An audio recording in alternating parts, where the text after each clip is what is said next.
Hi guys, when you are getting ready to use a dictionary, there are a couple of things that you want to keep in mind.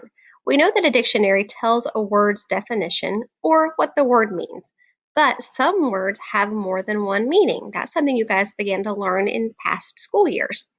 So, how do you find the correct meaning for the word? To do that, you're going to have to read each meaning to figure out which definition makes sense. That means there's going to be a lot of thinking in your head going, does that word make sense for this sentence?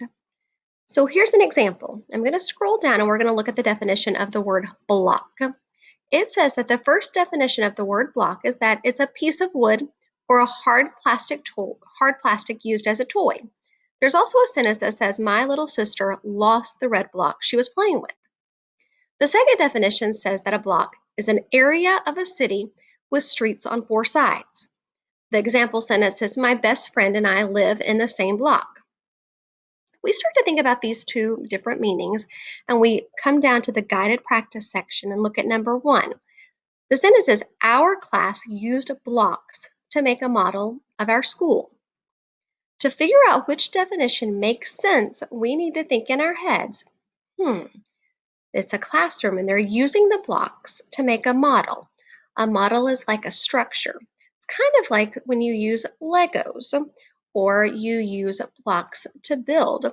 So when I'm thinking of those things, I'm going to look back at the different definitions and I'm going to recognize that the first definition, a piece of wood or hard plastic used as a toy, makes most sense for question number one.